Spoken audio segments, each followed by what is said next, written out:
الرحیم روزے کا اصل مقصد، ہر کام کا ایک مقصد برادران اسلام، ہر کام جو انسان کرتا ہے اس میں دو چیزیں لازمی طور پر ہوا کرتی ہیں۔ ایک چیز تو وہ مقصد جس کے لیے کام کیا جاتا ہے، دوسری چیز اس کام کی وہ خاص شکل ہے جو اس مقصد کو حاصل کرنے کے لیے اختیار کی جاتی ہے۔ مثلا کھانا کھانے کے فعل کو لیجئے، کھانے سے آپ کا مقصد زندہ رہنا اور جسم کی طاقت کو بحال رکھنا ہے۔ اس مقصد کو حاصل کرنے کی صورت یہ ہے کہ آپ نوالے بناتے ہیں، منہ میں لے جاتے ہیں، دانتوں سے چباتے ہیں اور حلق کے نیچے اتارتے ہیں۔ چونکہ اس مقصد کو حاصل کرنے کے لیے سب سے زیادہ کارگر اور سب سے زیادہ مناسب طریقہ یہی ہو سکتا تھا، اس لیے آپ نے اسی کو اختیار کیا۔ لیکن آپ میں سے ہر شخص جانتا ہے کہ اصل چیز وہ مقصد ہے جس کے لیے کھانا کھایا جاتا ہے، نہ کہ کھانے کے فعل کی یہ صورت۔ اگر کوئی شخص لکڑی کا برادہ یا راکھ یا مٹی لے کر اس کے نوالے بنائے اور منہ میں لے جائے اور دانتوں سے چبا کر حلق سے نیچے اتار لے تو آپ اسے کیا کہیں گے؟ یہی نہ کہ اس کا دماغ خراب ہے۔ کیوں؟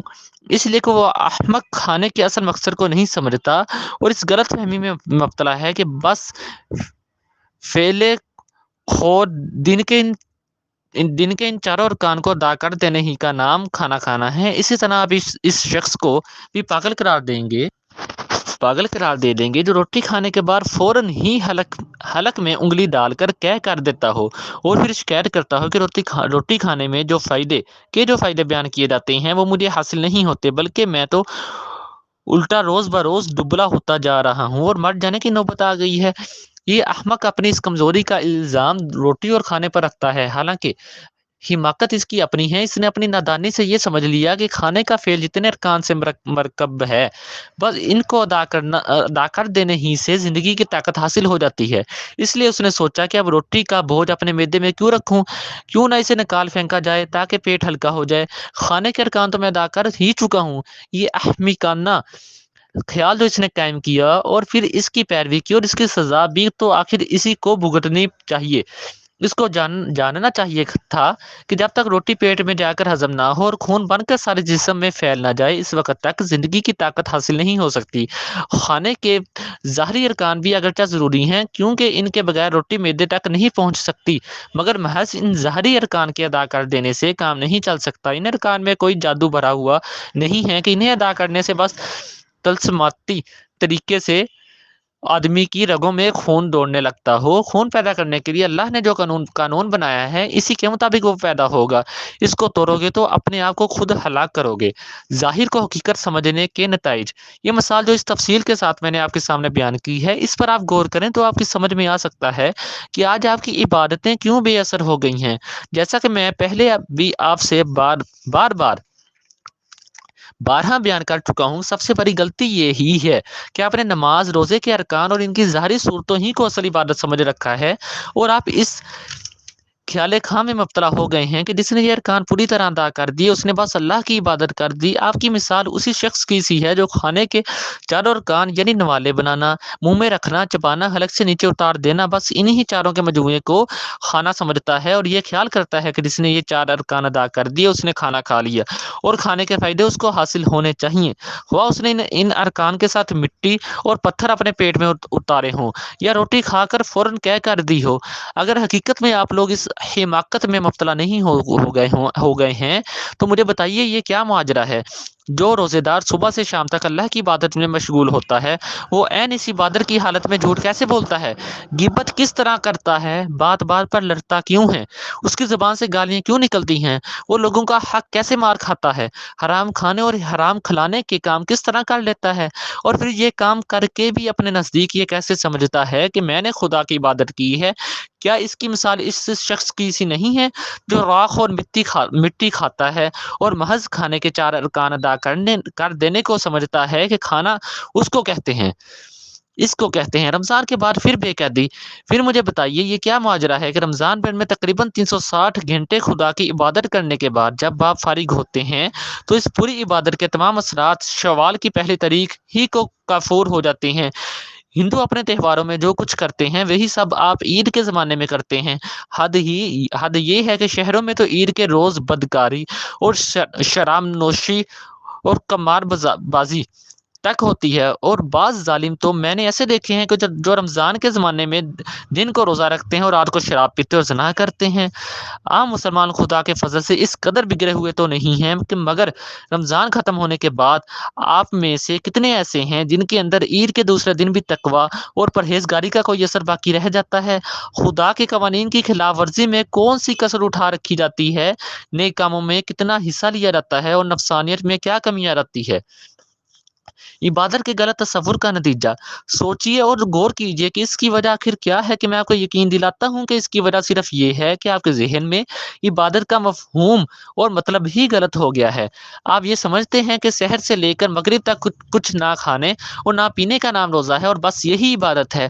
اس لیے روزے کی تو آپ پوری حفاظت کرتے ہیں، خدا کا خوف آپ کے دل میں اس قدر ہوتا ہے کہ جس چیز میں روزہ ٹوٹنے کا ذرا سا اندیشہ بھی ہو اس سے بھی آپ بچتے ہیں۔ اگر جان بھی بن جائے تب بھی آپ کو روزہ توڑنے میں تامل ہوتا ہے، لیکن آپ یہ نہیں جانتے کہ بھوکا پیاسا رہنا اصل عبادت نہیں بلکہ عبادت کی صورت ہے، اور یہ صورت مقرر کرنے سے مقصود یہ ہے کہ آپ کے اندر خدا کا خوف اور خدا کی محبت پیدا ہو، اور آپ کے اندر اتنی طاقت پیدا ہو جائے کہ جس چیز میں دنیا بھر کے فائدے ہوں مگر خدا ناراض ہوتا ہو، اس سے اپنے نفس پر جبر کر کے بچ سکیں، اور جس چیز میں ہر طرح کے خطرات اور نقصانات ہوں مگر خدا اس سے خوش ہوتا ہو، اس پر آپ اپنے نفس کو مجبور کر کے مادہ کر سکیں۔ یہ طاقت اسی طرح پیدا ہو سکتی تھی کہ آپ روزے کے مقصد کو سمجھتے اور مہینہ بھر تک آپ نے خدا کے خوف اور خدا کی محبت میں اپنے نفس کو خواہشات سے روکنے اور خدا کی رضا کے مطابق چلانے کی جو مشق کی ہے اس سے کام لیتے ہیں، مگر آپ تو رمضان کے بعد ہی اس مشق کو اور ان صفات کو جو اس مشق سے پیدا ہوتی ہیں اس طرح نکال پھینکتے ہیں جیسے کھانے کے بعد کوئی شخص حلق میں انگلی ڈال کر کہہ کر دے۔ بلکہ آپ میں سے بعض لوگ تو روزہ کھولنے کے بعد ہی دن بھر کی پرہیزگاری کو اگل دیتے ہیں۔ پھر آپ ہی بتائیے کہ رمضان اور اس کے روزے کوئی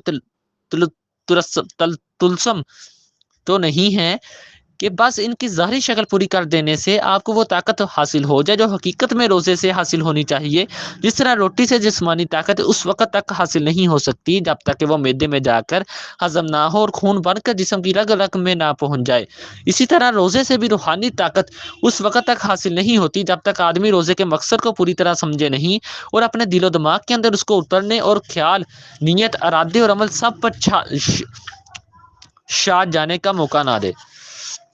روزہ متقی بننے کا ذریعہ یہی سبب ہے کہ اللہ تعالیٰ نے روزے کا حکم دینے کے بعد فرمایا لعلکم تتقون، یعنی تم پر روزہ فرض کیا گیا ہے شاید کہ تم متقی و پرہیزگار بن جاؤ۔ یہ نہیں فرمایا کہ اس سے ضرور متقی و پرہیزگار بن جاؤ گے، اس لیے کہ روزے کا یہ نتیجہ آدمی کی سمجھ بوجھ اور اس کے ارادے پر موقوف ہے۔ جو اس کے مقصد کو سمجھے گا اس کے ذریعے سے اصل مقصد کو حاصل کرنے کی کوشش کرے گا تو وہ تھوڑا یا بہت متقی بن جائے گا، مگر جو مقصد ہی کو نہ سمجھے گا، اسے حاصل کرنے کی کوشش ہی نہ کرے گا، اسے کوئی فائدہ حاصل ہونے کی امید نہیں۔ روزے کے اصل مقاصد: نمبر 1، جھوٹ سے بچنا۔ نبی صلی اللہ علیہ وسلم نے بہت مختلف طریقوں سے روزے کی اصل مقصد کی طرف توجہ دلائی ہے اور یہ سمجھایا ہے کہ مقصد سے غافل ہو کر بھوکا اور پیاسا رہنا کچھ مفید نہیں۔ چنانچہ ارشاد ہے، جس کسی نے جھوٹ بولنا، جھوٹ پر عمل کرنا ہی نہ چھوڑا تو اس کا کھانا اور پانی چھڑا دینے کی اللہ کو کوئی حاجت نہیں۔ دوسری حدیث میں صلی اللہ علیہ وسلم نے فرمایا، رسول اللہ صلی اللہ علیہ وسلم نے فرمایا، بہت سے روزہ دار ایسے ہیں کہ روزے سے بھوک پیاس کے سوا ان کے پلے کچھ نہیں پڑتا، اور بہت سے راتوں کو کھڑے رہنے والے ایسے ہیں کہ اس قیام سے رت جگے کے سوا ان کے پلے کچھ نہیں پڑتا۔ ان حدیثوں کا مطلب بالکل صاف ہے، ان سے صاف طور پر معلوم ہوتا ہے کہ محض بھوکا اور پیاسا رہنا عبادت نہیں ہے بلکہ اصل عبادت کا ذریعہ ہے، اور اصل عبادت ہے خوف خدا کی وجہ سے خدا کے قانون کی خلاف ورزی نہ کرنا اور محبت الہی کی بنا پر ہر اس کام کے لیے شوق سے لپکنا جس میں محبوب کی خوشنودی ہو اور نفسانیت سے بچنا جہاں تک بھی ممکن ہو۔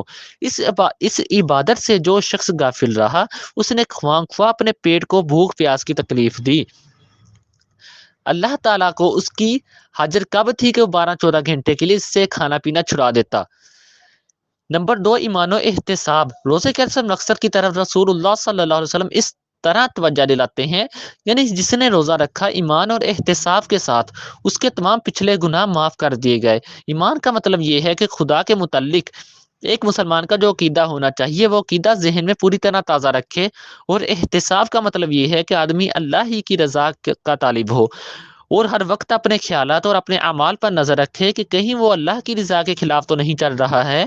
ان دونوں چیزوں کے ساتھ جو شخص رمضان کے پورے روزے رکھ لے گا وہ اپنے پچھلے گناہ بخشوا لے گا، اس لیے کہ اگر وہ کبھی سرکش و نافرمان بندہ تھا بھی تو اب اس نے اپنے مالک کی طرف پوری طرح رجوع کر لیا، اور گناہ سے توبہ کرنے والا ایسا ہے جیسا اس نے گناہ کیا ہی نہ تھا۔ نمبر 3، گناہوں سے بچنے کی ڈھال۔ دوسری حدیث میں آیا ہے کہ روزہ ڈھال کی طرح ہے، لہٰذا جب کوئی شخص روزے سے ہو تو اسے چاہیے کہ اگر کوئی شخص اس کو گالی دے یا اس سے لڑے تو اس کو کہہ دینا چاہیے کہ بھائی میں روزے سے ہوں۔ نمبر 4، نیکی کی حرص۔ دوسری احادیث میں حضور صلی اللہ علیہ وسلم نے بتایا ہے کہ روزے کی حالت میں آدمی کو زیادہ سے زیادہ نیک کام کرنے چاہیے اور ہر بھلائی کا شوقین بن جانا چاہیے، خصوصاً اس حالت میں کہ اس کے اندر اپنے دوسرے بھائیوں کی ہمدردی کا جذبہ تو پوری شدت کے ساتھ پیدا ہو جانا چاہیے، کیونکہ وہ خود بھوک اور پیاس کی تکلیف میں مبتلا ہو کر زیادہ اچھی طرح محسوس کر سکتا ہے کہ دوسرے بندگان خدا پر غربت اور مصیبت میں کیا گزرتی ہوگی۔ حضرت ابن عباس رضی اللہ عنہ کی روایت ہے کہ خود سرکار رسالت صلی اللہ علیہ وسلم رمضان میں عام دنوں سے زیادہ رحیم اور شفیق ہو جاتے تھے۔ کوئی سائل اس زمانے میں حضور صلی اللہ علیہ وسلم کے دروازے سے خالی نہ جاتا تھا اور کوئی قیدی اس زمانے میں قید نہ رہتا تھا۔ نمبر 5، افطار کرانے کا ثواب۔ ایک حدیث میں آیا ہے کہ حضور صلی اللہ علیہ وسلم نے فرمایا، جس نے رمضان میں کسی روزے دار کو افطار کرایا تو یہ اس کے گناہوں کی بخشش اور اس کی گردن کو آگ سے چھڑانے کا ذریعہ ہوگا، اور اس کو اتنا ہی ثواب ملے گا جتنا اس روزے دار کو روزہ رکھنے کا ثواب ملے گا، بغیر اس کے کہ وہ روزہ دار کے اجر میں کوئی کمی ہو۔